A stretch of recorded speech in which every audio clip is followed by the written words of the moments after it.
Yo and hello everybody, Mike here, baseball collector. Happy Thursday to you.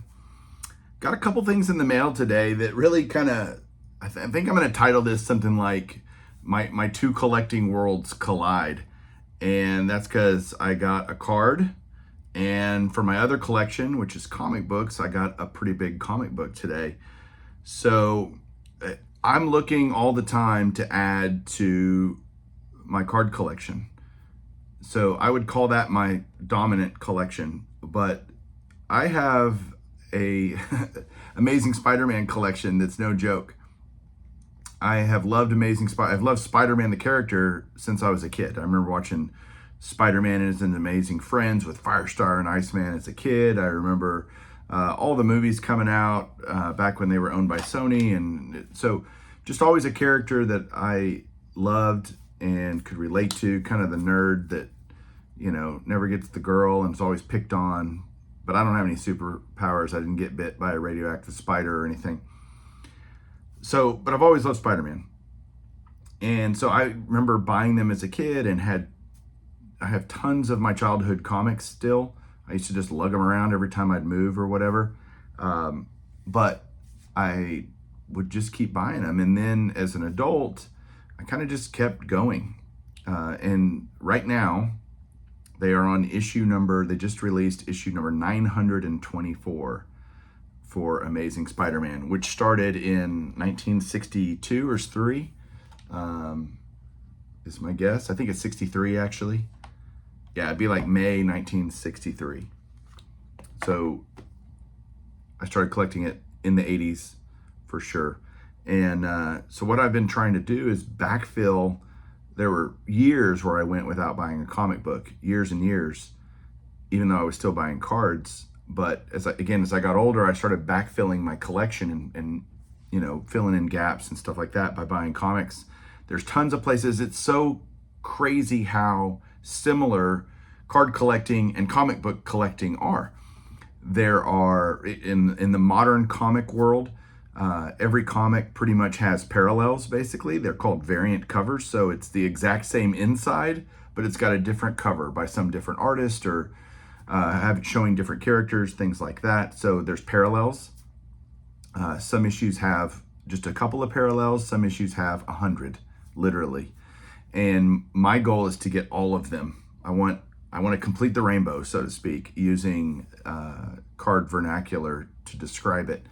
And so you can buy them on eBay. You can buy them on different websites online. There are so many places to buy comic books, just like there are so many places to buy cards.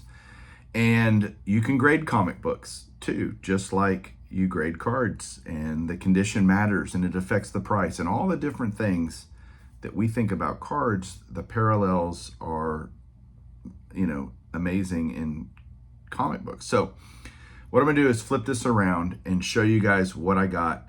I will tell you again, they're on issue 924. The issue I got today is an early one, and it means that I only need 46 more to have the entire Amazing Spider-Man run. It's gonna cost me a lot of money to do that, because all the ones I need are either the super key issues, or it's funny, like key issues in comics, I keep saying I'm gonna turn the camera around, I'm not yet. Key issues in comics, you've got essentially rookie cards. The first appearance of a character is usually more expensive, just like a rookie card. The first appearance of a player on a Topps card is a rookie card, and it's more expensive. So the same thing is true in comics. Again, lots of similarities. So now I'm going to turn this around. Let's look at some comics. Hang on. I just said, let's look at some comics. I have a card too, and I have one comic. So this is going to be pretty short on this end, but let's show the card first, because that's easy. This was a post-national purchase. I got back in the house. I started just fishing around. Sure enough, I bought this for $15, like all in. It's a PSA 3, 67 Twin Terrors, Bobby Allison and Harmon Killebrew for the 4 decade set. So that's graded a 3. We would call that low grade in the card world. So I'll put that right there. And here's the comic that I got. This was a pre-national purchase. These are so big. I'm gonna try to see how to do this. Let me scoot this back. So this is Amazing Spider-Man number 24. I'm going to show you the label. So here, and it's graded by CGC. Yep, that same CGC is the same company that grades cards. They have been grading comic books for a long, long time. And they give a lot of information here. You've got who's in the comics. So we have a Mysterio appearance here. You've got the grade, and it tells you about the pages inside. So we've got off-white to white. That's actually very common. And this is a 4.5, which is kind of a mid to low grade kind of comic.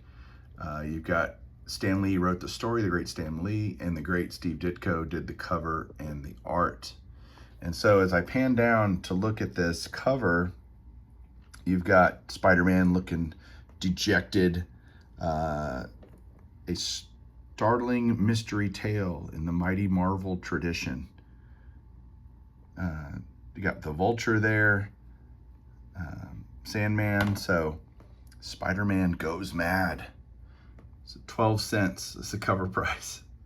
I wish. What's cool about this also tells you when the comic was released. So this was May 1965, number 24. Comics are released once a month, or at least they were back then.